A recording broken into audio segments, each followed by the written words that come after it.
ശിവാനിക്ക് ഞാൻ ശ്രീനാഥ് ബാസിയുടെ പേര് പറഞ്ഞതാണ് ഇഷ്യൂ എങ്കിൽ ഒരിക്കൽ കൂടി ആവർത്തിച്ചു പറയുന്നു, ശ്രീനാഥ് ബാസി അടക്കമുള്ള ആളുകളുടെ പേര് വന്നിട്ടുണ്ട്. ഇപ്പൊ ലഹരി എന്ന് പറയുന്നത് ഈ ഡ്രഗ്സ് ഒന്നും കഞ്ചാവൊന്നും മാത്രമേ കിട്ടുള്ളൂ. ഈ അതായത് ഇപ്പൊ പറയുന്നതെന്ന് വെച്ചാല് കഞ്ചാവ് അല്ലെങ്കിൽ ഡ്രഗ്സ് യൂസ് ചെയ്തത് കൊണ്ട് ഇപ്പൊ നമ്മൾ ശരിക്കും പറഞ്ഞാൽ ഇവിടെ നടന്നത്, ഈ പറയുന്ന ഒരു നടിയെ ഈ നടൻ കമന്റ് അടിച്ചു. അത് ഇപ്പൊ നിങ്ങൾ ഉദ്ദേശിക്കുന്നതെന്ന് വെച്ചാല് ഇയാള് കഞ്ചാവ് യൂസ് ചെയ്തു അല്ലെങ്കിൽ ഡ്രഗ്സ് യൂസ് ചെയ്തത് കൊണ്ടാണ് ഇങ്ങനെ നടന്നല്ലേ? ഞാൻ വേറൊന്ന് പറഞ്ഞോട്ടെ.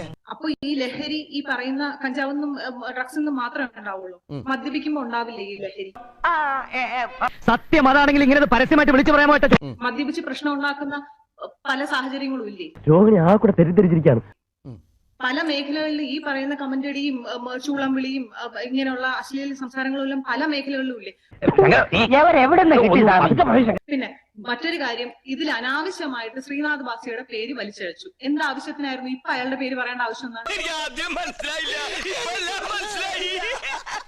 പിന്നെ കുറ്റം തെളിയിക്കുന്നത് വരെ നമ്മളല്ല ശ്രീനാഥ് ബാസിയുടെ പേര് നമ്മളല്ല വലിച്ചഴച്ചത്, ഞങ്ങളാരുമല്ല, മാധ്യമങ്ങളൊന്നും അല്ല വലിച്ചഴച്ചത്. അത് വാർത്തയാണ്.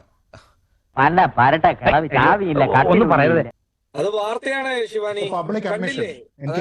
എക്സൈസ് ഒരു വലിയ രാസലഹരിയുമായി ബന്ധപ്പെട്ട ആലപ്പുഴയിൽ വളരെ പ്രധാനപ്പെട്ട ഒരു കേസ് പിടിച്ചപ്പോൾ അതിന്റെ അവർ മൊഴിയായി കൊടുത്തതിൽ ഒരു പേര് ശ്രീനാഥ് ബാസിതാണ്. ഇനിയുള്ള കാലം അഴിയേണ്ടി ഈച്ചയും പിടിച്ച് അകത്ത് സുഖമായിട്ട് കഴിയാം. കായംകുളത്തെ കേസില് മാത്രമാണ് കുറ്റക്കാരനല്ല. അയാളെ കുറ്റക്കാരനായിട്ട് നിങ്ങൾക്ക് കാണാൻ പറ്റില്ല. ഇങ്ങനെയെങ്കിൽ ഇവിടെ എല്ലാവർക്കും വിധി വരാൻ വേണ്ടി കാത്തിക്കേണ്ടി വരും, കാത്തിക്കേണ്ടി വരും. അങ്ങനെ വാർത്ത വരില്ല. താങ്കളുടെ സുഹൃത്തുക്കൾ മദ്യപിക്കാറില്ലേ? മദ്യപിക്കുമ്പോഴും ഇവിടെ പല പ്രശ്നങ്ങളും നടക്കുന്നുണ്ട്. എന്നാരും പറയുന്നില്ലല്ലോ. അതൊക്കെ ഇതിന്റെ ഭാഗമാണ്, നമ്മൾ ചർച്ച ചെയ്യുന്നതൊന്നും അല്ല. നമ്മളിവിടെ ചർച്ച ചെയ്യുന്ന പ്രധാനപ്പെട്ട കാര്യം എന്ന് പറയുന്നത്, ഇവർക്കെതിരെ ഇത്തരത്തിലുള്ള ഈ FIR, ഈ പ്രാഥമിക അന്വേഷണ റിപ്പോർട്ട് എന്ന് പറയുന്നത് തന്നെ ഒരു വിധിയാണോ? ഒരാൾക്കെതിരെ ഒരു കേസ് എന്ന് പറയുന്നത് തന്നെ വിധിയാണോ? ആ കേസിന്റെ അടിസ്ഥാനത്തിലാണ് ചർച്ച ചെയ്യുക. ആ കേസിന്റെ കുറ്റപത്രം കോടതിയിൽ സബ്മിറ്റ് ചെയ്ത് ആ സബ്മിറ്റ് ചെയ്തതിൽ വാദവും എല്ലാം കഴിഞ്ഞതിന് ശേഷം കോടതി പറയുന്നതാണ് വിധി. അപ്പൊ നമ്മള് അത് വിധി വരട്ടെ എന്ന് പറഞ്ഞിട്ട് നിൽക്കുന്നല്ല. അങ്ങനെയാണെങ്കിൽ ശിവാനി, ഇവിടെ ഒരു കേസിലും നമുക്ക് ചർച്ച ചെയ്യാൻ പറ്റില്ല. രാഷ്ട്രീയക്കാർ ഉൾപ്പെട്ട കേസുകൾ ഉൾപ്പെടെ എങ്ങനെയാണ് നമുക്ക് എങ്ങനെ 2G സ്പെക്ട്രം ചർച്ച ചെയ്യാൻ പറ്റും? നമുക്ക് എങ്ങനെ റഫാൽ ചർച്ച ചെയ്യാൻ ആരോപണങ്ങളുടെ പേരിൽ നമ്മുടെ സമൂഹത്തിൽ നമ്മൾ പല കാര്യങ്ങളിലും അവരെ വലിച്ചിഴച്ചിട്ടുണ്ട്. ശിവാനിക്ക് ഞാൻ ശ്രീനാഥ് ബാസിയുടെ പേര് പറഞ്ഞതാണ് ഇഷ്യൂ എങ്കിൽ ഒരിക്കൽ കൂടി ആവർത്തിച്ചു പറയുന്നു, ശ്രീനാഥ് ബാസി അടക്കമുള്ള ആളുകളുടെ പേര് വന്നിട്ടുണ്ട്. ആ വന്നിട്ടുള്ളത് ചർച്ച ചെയ്യപ്പെടണം എന്ന് തന്നെ ആവർത്തിച്ച് പറയണം. എന്താ ഇതിന് പേടിക്കുന്നത്? എനിക്കൊരു പേടിയില്ല. ശ്രീനാഥ് ഭാസി ഹൈക്കോടതിയിൽ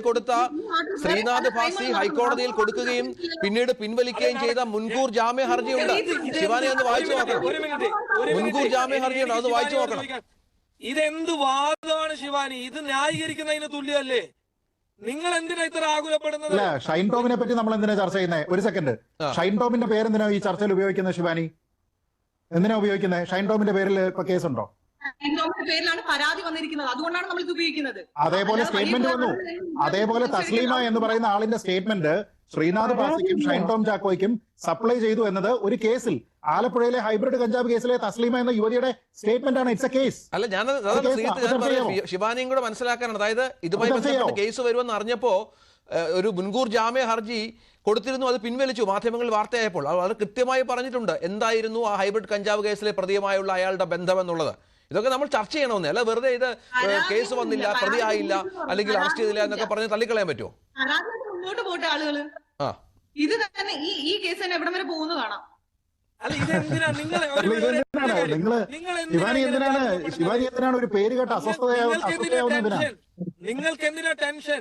തസ്ലീമ എന്ന് പറയുന്ന കായംകുളത്തെ ഡ്രഗ് കേസിൽ അറസ്റ്റ് ചെയ്യപ്പെട്ട ഒരാളുടെ മൊഴിയിൽ വളരെ ക്ലിയർ ആയിട്ട് ശ്രീനാഥ് ബാസിയുടെ പേര് പറയുന്നുണ്ടല്ലോ. ആ പേര് പറയുമ്പോ നിങ്ങൾക്ക് എന്തിനായി ആരോപിക്കുന്നു എന്നല്ലേ പറയുന്നേ? അയാൾ ഉപയോഗിച്ചു ഖാദർ പറയുന്നില്ലല്ലോ. അല്ല എനിക്ക് മനസ്സിലാകുന്നത് ശിവാനിക്ക് ആശ്വാസത്തിന് വകയുണ്ട്. എന്താ അറിയാമോ, ശിവാനിക്ക് ആശ്വാസനമുണ്ട്. എന്താ അറിയാം, ഇതിലും വലിയ ഉണ്ടായത് 2015 കൊക്കൈൻ കേസിൽ നിന്ന് സുഖമായി ഊരിപ്പോയ ആളാണ്. നമുക്ക് സാറിനൊക്കെ അറിയാം വളരെ കൃത്യമായി തന്നെ. അത് ഊരിപ്പോയ ആളാണ് ഷൈൻ ടോം ചാക്കോ. ശിക്ഷിക്കപ്പെടുമെന്നൊന്നും നമുക്ക് ശിവാനി പറഞ്ഞു, ശിക്ഷിക്കപ്പെടുമെന്ന് നമുക്ക് ആർക്കും വിശ്വാസമില്ല. പക്ഷെ ഇതൊക്കെ ശിവാനി ഇത് തസ്ലീമ എന്ന സ്ത്രീയോടാണ് പറയേണ്ടത്. മാധ്യമങ്ങൾ അത് റിപ്പോർട്ട് ചെയ്തു. It was all over the news, എല്ലായിടത്തും ഉണ്ടായിരുന്നു. അത് മാധ്യമങ്ങൾ റിപ്പോർട്ട് ചെയ്യുന്നതാണ്. അപ്പൊ ആ പേരെടുക്കുന്നതിൽ പ്രശ്നമൊന്നുമില്ല. ഇനി അതിലെന്തെങ്കിലും ബുദ്ധിമുട്ടുണ്ടെങ്കിൽ ഇത് പറയുന്ന ആൾക്കാർക്കെതിരെ പിന്നെ അദ്ദേഹത്തിന് നിയമപരമായിട്ട് പോകാമല്ലോ. ഖാദർ ഒന്നും സംഭവിക്കില്ല. ചെറുക്കര മധുസാർ പറയുന്നത് പോലെ നമ്മളിങ്ങനെ ചർച്ച ചെയ്യും. ശിവാനി പറയുന്നത് പോലെ എന്തിന് ഇവരെയൊക്കെ ഉപദ്രവിക്കുന്നു എന്ന് ചോദിക്കും പലരും. അല്ലാതെ ഒന്നും സംഭവിക്കാൻ പോകുന്നില്ല ഖാദർ.